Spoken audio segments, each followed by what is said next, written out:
Hey there, guys. Welcome back to the show. And yeah, today's episode, we're going to be talking about with this new upcoming Marvel film, which it's already been out right now, is the Fantastic Four First Steps.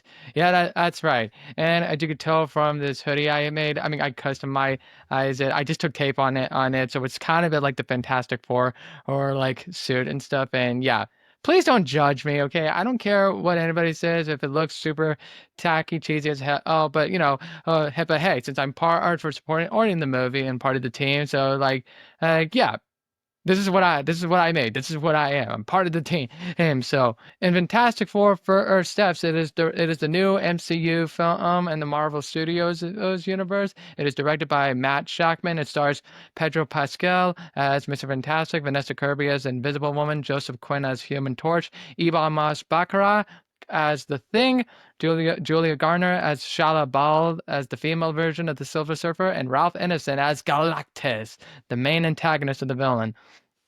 Now, this is probably the third incarnation adaptation of the Fantastic Four film series. I even remember the 2005 version of the Fantastic Four, including its sequel, Rise of the Silver Surfer, and I do have some nostalgic memories of that films.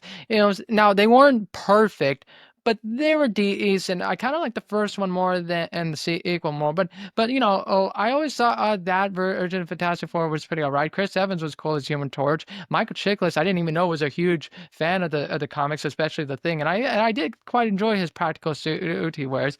And Julian McMahon, who sadly passed away as Doctor Doom, rest in peace, man. And I thought he was pretty all right and stuff, including I think what was the actor's name for Reed Richards? Eon Gruffalo. I think it was something like that who played Reed Richards and then Jessica Alba's Invisible Woman. I thought that they were decent, and then we go into like 2016 with Fantastic Four shit, which was Miles Teller and Michael B. Jordan, and we all know that was crap. So this is like the third adaptation of the team as well to be set in the movies. I do remember seeing like an animated series from them in 2006 on Toonami back in the day. So the only close knowledge I had of them was when they did guest spots on Spider-Man the animated series and like as usual from the animation option. So what does Fantastic Four, the plot takes place, and what is it about? Well, it takes place on Earth 828 in the retro-futuristic 60s. The team is living life as heroes on Earth while also being celebrities. They are also on a mission when they are threatened by a mysterious space being, the Silver Surfer, which is Shala Bal, warns them about an evil godlike tyrant destroyer named Galactus, targets Earth to be its next victim. Earth is now on the verge of being destroyed by Galactus as the team must find a way to stop him, while also Galactus wants something from them as well. And here's a little bit of a minor spoiler, but it's not huge. Because it's in the trailers have you seen. Mr. Fantastic Invisible Woman had a kid now, little Franklin Richards, and somehow he has some little bit of growing powers, and Galactus wants him. He wants him to use him as a pawn or something, and that's the whole plot of the movie. So overall, I went into this film. Now, I did say in like my beginning of 2025, I've like list of films anticipated. This was on my list. It wasn't like on my top favorite list, but I was heavily interested in seeing it. My only biggest concern of the film was that I didn't want it to be like such a 60s throwback like sitcom like where all they're just doing is just hanging out and just doing whatever stuff and there's like less action of it at all. Apparently I was wrong. There wasn't. I mean, there was a little bit, but over of them hanging out, which I don't mind because I get to see a fresh of it for the characters, and I get to see what they're living like. But no, there were some serious moments where now the team is like being concerned, like, what are we going to do? How are we going to stop Galactus? They want our child. How are we going to do this? And yeah, I did see some impact what the team was trying to do. But I also like even the people as well, that they're understanding the team as well, even though they're freaked out and scared that the Fantastic Four don't know what to do and that they should give up their child. But at the same time, they're like thinking like, no, we can help them. Let's all defend and Earth and stuff. So overall, let me just talk about the performances overall. I mean, Pedro Pascal, Vanessa Kirby, Joseph Quinn, Ebon Baccarat. I hope I'm getting his name right. I mean, them playing as those characters. I was a little mixed at first when they announced the cast like a few years back. I didn't even buy Pedro Pascal at first because let's face it, that guy's name is branded on every single movie franchise, Gladiator and Star Wars, The Mandalorian, The Last of Us, and like now MCU. Ooh, Fantastic Four. It's like we need an actor for this movie. Got it, Pedro Pascal. Oh, we need an actor for franchise, Pedro Pascal. It's like now he's becoming a brand name, big leading man and kind of out of a guy. And don't get me wrong, I do like him as an actor though, but sometimes I don't see him playing as those characters. But him playing as Dr. Reed Richards, the leader of the team, Mr. Fantastic, I thought he did well. I thought he did pretty well. I was able to buy a little bit of him being the smart guy, leader of the team at all, and concerning like father as well, being a mentor there. And I thought he did a good job. So I was a bit surprised by them. Now Vanessa Kirby as Sue Storm as Invisible Woman. She's fantastic, no pun intended. But she was great as well. I actually saw and believed that she was Invisible Woman. She not only playing a great wife to Dr. Richards, but also a good mother as well. How she's concerned for her child and doing whatever it can to protect her family, and how she even gets the team whole to get out there in any rough times. She's always like the voice for the team as well. And I thought she did a great job, even though some action sequences as well. Joseph Quinn as the Human Torch. Listen, I thought Chris Evans was cool, but I think he's going to be remembered more as Captain America. But Joseph Quinn, he did a pretty good job as well. Him as Johnny Storm, I could buy him. I could see him playing the womanizer ladies man, while also the flying human torch guy. So I thought he did a pretty good job. Hopefully, we get to see more of that being not just a comic relief character, but also like serious moments because he does help a lot out on the team. He wasn't just this comic relief character being like oh, I'm Johnny Star, I get to slag, do whatever I want. No, he actually helps out part of the team because it makes sense. He does have some serious moments of helping out in certain situations, looking out there for his sister, which is Sue, and like yeah, I thought he did a good job. Now the thing, Ibal Mas Baccarat. I thought again, Michael Chiklis with 2005. I thought he was good, but I thought he did great as well. Oh, I mean, he's not in a practical suit. It's all CGI and a motion capture suit. But I thought he was great. But I thought he was great. Hey, it did look like the '60s comic book accurate version of the thing as well. I'm surprised he's wearing like a full suit of it too. Most of the time, he's usually shirtless or he's wearing like trunks or something. But yeah, they all have matching suits for the team. But I thought he was great as well. The only nitpicks concerns I would say about is I wish Johnny Storm would do more of his powers and do more like flirting with the girls, I think. And I wish his like the thing, Ebon's character, I wish he would have like sort of a voice just to make him look like the monster tough guy kind of a freak. And no spoilers or anything, but yeah, he does say the actual lines. I mean, we all know it's a fantastic line. It's clobbering time. I mean, and he does. I mean, he does it. But I thought all the cast they did great. Now, I'm getting ahead, so let me get forward to this. Julia Garner as Shala Ball, the Silver Surfer. She's not bad. She's not bad. I didn't even know there was a female version of the Silver Surfer because I remember the 2007 Silver Surfer from which was Norman Rad, I think. I hope I got it right. Right. And I thought he was great as well. But seeing this version of it, I thought it went in all right. Although, I wish there was more about the character origins of it because we see a few flashback sequences, and I hope it's a bit accurate from the comics as well. I mean, I don't know, and I hope, but I thought she did all right. But she has very short screen time in the film as well. But I thought she did, I don't know, okay, a portrayal of this character. Hopefully, we get to see the male version of Silver Surfer as well. Ralph Anderson as Galactus. Man, I love this guy. When I saw him in The Witch, I thought he was great in it. But him playing that iconic villain as the 7-foot tyrant god planet destroyer, I thought he was great.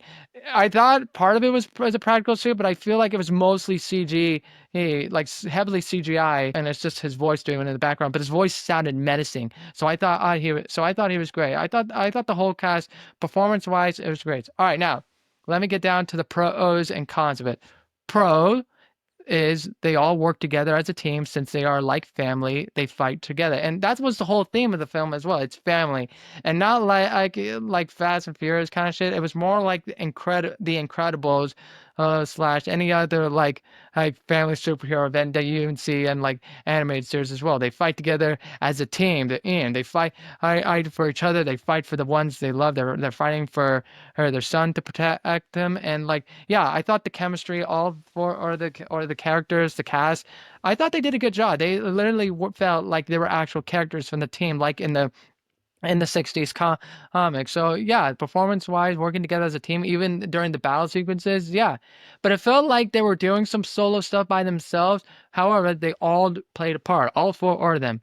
Another pro is that I really like the retro 60s vibe a bit. I thought it looked familiar just by the look of it, even though it was shot in like just in film with some mostly digital cameras for some CG sequences. But I thought the backlot set looks really cool. It has like this Jetsons cartoon vibe, and it feels like the F4 team. It's like they're literally from the 60s comic cartoon and the 1994 short-lived animated adaptations of it. So I like the setting and the vibe to it. It didn't. You can even watch this film, and you don't need to worry about the other Marvel films like continuity-wise. It felt like it was its own movie, sort of like the Thunderbolts as well. But this one, it just felt like this is its own film, own story. Now, mind you, it's not an origin story or anything like that because it does mention a little bit in like a voiceover work in the beginning how we all know they went up to space and they got hit by cosmic rays and that's how they got their powers. It's not an origin story. It's more like a day in life of the Fantastic Four team, but everybody knows them. They all know them as celebrities and stuff, and they're the protectors of Earth. So, I thought the setting was great. And next is the cast was great with chemistry, performances wise, well done acting like a team. And like I said, the chemistry was really great and all. They felt like an actual team. And it's just like just the character, just how they interact and how they're working as a team. I think that was the heart of the film. Also, it was the setting up of the conflict of the villain. It's kind of balanced out of the plot, especially in the third act, the final climactic battle, as it is ready for the next sequel, especially and the after credits. Like I thought the final act of the battle sequence against Galactus, I thought it was pretty well done. It was really good, entertaining action, a little bit of thrilling aspect as well. And I thought they all did a great job with it. I thought they all played like a simultaneously synchronized part into the movie and the Fantastic Four. What can I say? They're a great team, and Galactus destroying stuff. I didn't even think he could be weakened, but no spoilers or anything, but yeah, he could take some hits. Now, the after credit scene, no spoilers or anything, but I kind of knew that someone was going to appear, and I already knew it was going to be that. But I already know you can already see it on YouTube right now, or if you're willing to stay at the end of the movie, it's kind of you're kind of aware here on the after credit scenes. But it's doing good. This film is good, doing good. I'm making points ready for the sequel. So, oh yeah, I can't wait for the sequel. All right, now let me get to the cons of it. Con is the pacing felt rushed sometimes with a few montages in the beginning. Like the pacing overall, all it's a little bit well balanced, but on the beginning, it just felt like it was just rushing towards it. Because again, it wasn't going through the origin story, but it felt montages. Like now they're on the cover of Time magazine, they're appearing talk shows. They're Sue Storm's like the speaker of the United Nations or something, and then there's like advertisements, even in the end credit sequences. And it felt like some of the moments, serious moments, they were rushed, even though they weren't. But it felt like it was rushing towards some sequences, and yeah, I thought there were some montages that were just being rushed all the way. The other con part is some people are always complaining that there's less action of it, and there is a bit, but it's not a boring. It's not a boring movie. I wish there were some action sequences that are more or developed, like them stopping some other villains in like a few montage sequence, or them saving people from a natural disaster, from a weather or bad traffic incident. But yeah, I wish there was more of that. Like I wish there were some action sequences played from part one, act one, act two, and act three of it. But again, and I liked that it was still focusing on the serious moments because at one point in Act Two they go to Galactus's planet world and then they come back and they're like frustrated. They're worried that they don't know how to stop him and how we're gonna save Earth and stuff. So that's my other con part, just the action sequence. And another sequence is the con part. I just felt like there were some moments where it was heavily predictable. Like there were there were some characters thinking like, oh, so let me guess, they're gonna try and do this plan, even though I was even thinking while I was watching the movie, and part of it is mostly true. If you're not one of those people that analyze some things or not all the time, but you have a good feeling on what the plot's gonna be about, then I guarantee you it's mostly 100% incorrect. Even in the after credit sequences, I kind of predicted that was gonna happen though. So there were some plot points were predictable, especially from Silver Surfer's character. Again, no spoilers. She does a thing, and I kind of knew that was gonna happen, but it was at the very last minute of it. So some plot points of it were just so predictable. I just wish it would have tried something different though. At one point, it did shock me when one certain character in the team and kind of Gertrude, but it doesn't. But I thought it would have been interesting if that could be set up for the sequel, if it ever does and stuff. So that was another con part. So overall, I thought it was a well-made, entertaining film. Like I said on my shorts when I first got out of the theater, it was a fun, well-made action superhero film, quite entertaining as well. So yeah, so if I had to give my rating for this, I'm going to give this 3.5 out of 5 G stars.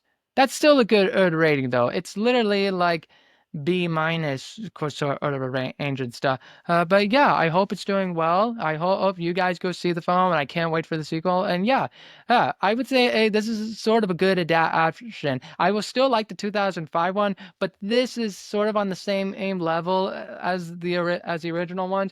But I can't wait to see more what the Fantastic Four team is going to do in the near future events. Hell, they might even show up for Avengers Doomsday. So let's see how that goes. So there you have it, guys. That's going to be all for my movie review. And if you like this, please subscribe. Please follow me on Instagram at GFB_hostman. It's on the title. You can even look at my YouTube channel page. Give it a like. Show it to your friends. Spread the entire podcast around. I'm on every single podcasting audio platform from Spotify, Apple Podcasts, Audible, or Amazon Music. You name it, I'm everywhere. Or just follow me video-wise, which is season 4. But you can find the rest of my seasons of 1, 2, and 3 in the audio format, since this is season 4, on my YouTube channel. Don't forget to like my shorts a lot. That I post little clips or montages, maybe out of theater reactions, or even like shorts with clips from my new episode, which is this one now. And yeah, keep following my show, keep listening to more of my episodes, and yeah, don't forget to listen to the host man. So as usual, this is Gabriel the host man saying to you all, good night, everyone.